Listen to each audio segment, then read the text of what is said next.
উলুবেড়িয়া সরকারি হাসপাতাল, যেখানে কর্তব্যরত জুনিয়র একজন মহিলা চিকিৎসক যাকে মারধর করা হয়েছে বলে অভিযোগ। শুধু তাই নয়, তাকে ধর্ষণের হুমকি পর্যন্ত দেওয়া হয়েছে।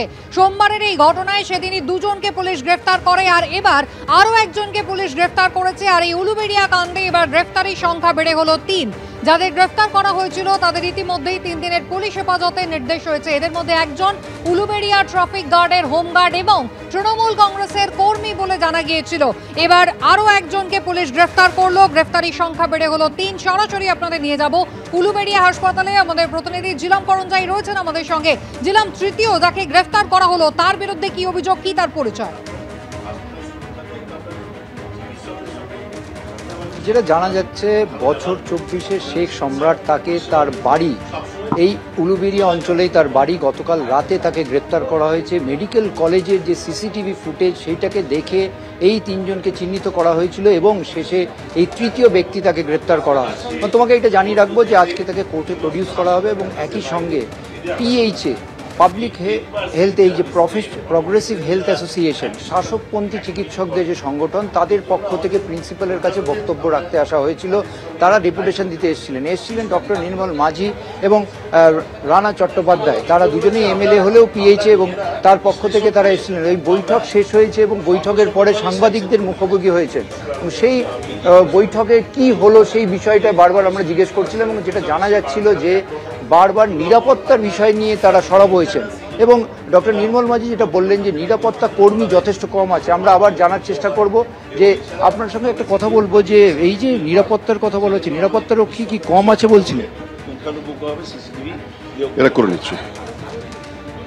আপনারা কি বললেন?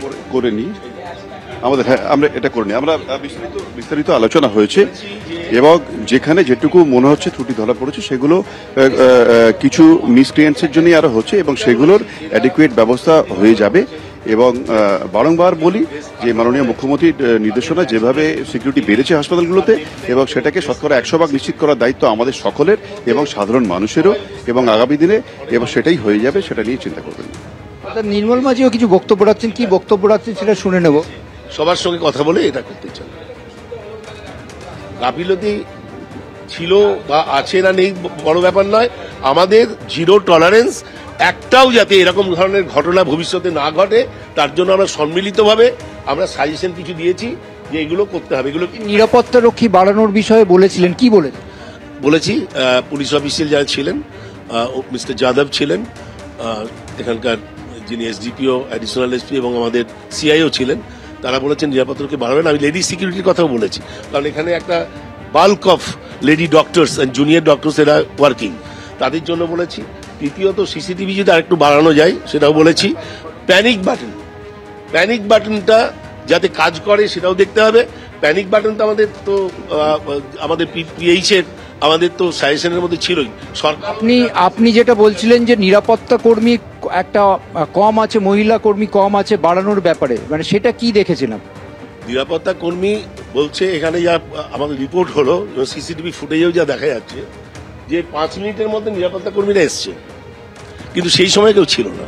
আমি সেই সময় যাতে থাকে সেইটাকে আমি বলেছি, উল্লেখ করেছি, এবং সেই জন্য বলেছি আরেকটু, এত হাজার হাজার পেশেন্ট পার্টি, এত ডাক্তার, এত nursing staff, paramedical staff, technician, scavenger, তাদের জন্য ওটা পর্যাপ্ত নয়। তার জন্য স্পেসিফিক্যালি আমরা বলেছি যে security personal, police security personal একটু বাড়াতে হবে। আর ইম্পর্টেন্ট হচ্ছে লেডি, এখানে লেডি ডক্টরসরা আছে, লেডি সিকিউরিটি পার্সোনালও বাড়াতে হবে। এবং একই সঙ্গে আমাদের যে ইন্টারনাল সিকিউরিটি, সেটা যে নিয়োগটাও তাড়াতাড়ি করে নিতে হবে, সেটাও দেখতে হবে। আপনি যেটা বলছেন যে মহিলা পুলিশ কর্মী বাড়াতে হবে, আরজি করের ঘটনার পর বারবার প্রচুর জায়গায় ব্যবস্থার কথা বলা হচ্ছে, তবুও এই ঘটনা করার সাহস পাচ্ছে কি করে? আপনার কি মনে হচ্ছে? দেখুন, এটা তো আর্থসামাজিক অবক্ষয়ের প্রেক্ষাপটে ঘুরে ধরা সমাজ ব্যবস্থায় এরকম মানুষ তো থাকে।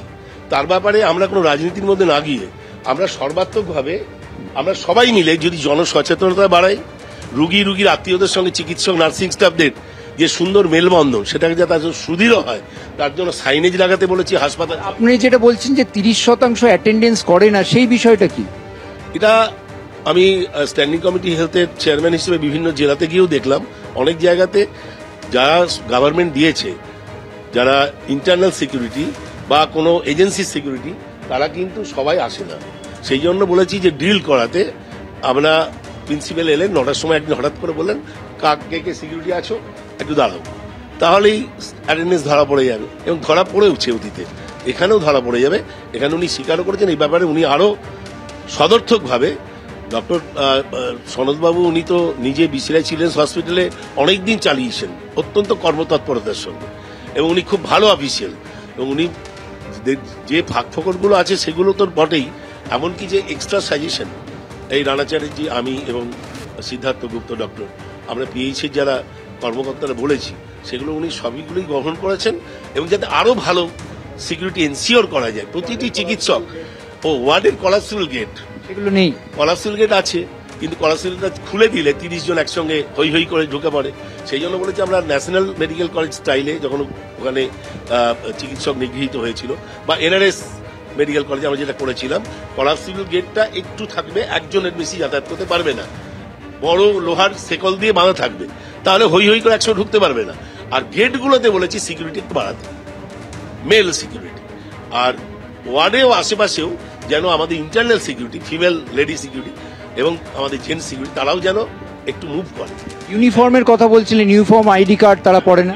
আইডি কার্ড সবাই পড়ে না, তারা না, আমি সবাই পড়ে না, কিছু মানুষ পড়ে না, তারা বহিরাগত না, তারা হাসপাতালে কাজ করছে, আর তারা অনেক রকম পরিচয় টরিচয় দেয়, সেই পরিচয় যাতে না দিতে পারে। কেউ পুলিশের পরিচয় দেয়, সে পুলিশের কোনো কর্তাই নয়, পুলিশের কোনো অফিসিয়ালি নয়, সে একটা কন্ট্রাকচুয়াল পোস্টে চাকরি করে, তাকে তো ইয়ে করা হয়েছে, ক্লোজ করা হয়েছে, কন্ট্রাকচুয়াল হোমগার্ড, তাকে ক্লোজ করা হয়েছে। এবং 3 জন ছাড়াও আরো যারা সিসিটিভিতে পুলিশ দেখেছে তাদেরকেও কিন্তু খুব সত্বর যুদ্ধকালীন তৎপরতাতে গ্রেপ্তার করবে। অর্থাৎ বুঝতেই পারছো যে বিভিন্ন নিরাপত্তার যে খামতি রয়েছে সেই বিষয় নিয়ে পিএইচে তাদের বৈঠকে বলেছে, তেমনই দাবি করলেন ডক্টর নির্মল মাঝি, এবং বৈঠকের পরে তারা যা বললেন শুনতে পেলে যে নিরাপত্তা কর্মী বাড়ানো থেকে শুরু করে ইউনিফর্ম পরা, ড্রিল দেওয়া, সমস্ত বিষয় নিয়ে তিনি এই বিষয়ে স্পষ্ট করেছেন, তেমনটাই বলছেন। তবে একই সঙ্গে তোমাকে বলবো যে এই মুহূর্তে আমার সহকর্মী সুবীরকে দেখাতে বলে ঠিক এই বিল্ডিং এর বাইরে সার্ভিস ডক্টরস ফোরামের পক্ষ থেকে এখানে তারা বিক্ষোভ দেখাতে, প্রতিবাদ ডেপুটেশন দিতে এসছে, এবং তাদের পক্ষ থেকে যারা রয়েছেন দেখতে পাচ্ছ service doctors forum, medical service centre, nurses unity, তারা ইতিমধ্যে এসছেন, এবং তারাও এই যে ঘটনার প্রতিবাদ জানাতে প্রিন্সিপাল এবং ভাইস প্রিন্সিপালের কাছে ডেপুটেশন দেবেন, তারা এসছেন, এবং দেখতে পাচ্ছ তারা অপেক্ষা করছেন এই যে ডেপুটেশন আছে, তারা যে দাবি করেছেন। আপনাদের এখানে ডেপুটেশন দেওয়ার উদ্দেশ্যটা যদি সংক্ষেপে বল। ডেপুটেশন দেওয়ার একটাই উদ্দেশ্য যে যারা এই ধরনের বর্বরচিত ঘটনা ঘটিয়েছে, হাসপাতালে কর্তব্যরত অবস্থায় এই ধরনের বর্বরচিত ঘটনা যারা ঘটিয়েছে তাদের যেন দৃষ্টান্তমূলক শাস্তি হয়, এবং কোন কোন ধারা দেওয়া হয়েছে এটা কিন্তু মেডিকেয়ার অ্যাক্ট অনুযায়ী নন বেইলেবল ধারা হওয়ার কথা। আজকে নিয়ে তুলে নিয়ে গেলাম, কালকে ছেড়ে দিলাম পেছন দিয়ে, সেটা কিন্তু হওয়ার কথা নয়। অতএব সেটা হয়েছে কিনা, করেছে কিনা, সেটা আমরা কর্তৃপক্ষের কাছে জানতে চাইবো। তারা এই যে অন্যায় হয়েছে সেটাই কর্তৃপক্ষ আদৌ কড়া পদক্ষেপ নিয়েছে কিনা সেই বিষয় নিয়ে দফায় দফায় বিভিন্ন ডাক্তারি সংগঠন এসছে, শাসকপন্থী এলেও, বিরোধীপন্থী এলেও, এবং জুনিয়র ডাক্তাররাও সকলেই আসছে, এবং এই মুহূর্তে উলুবেড়িয়া হাসপাতালের যে প্রিন্সিপালের ভবন সেটা কিন্তু সরগরম।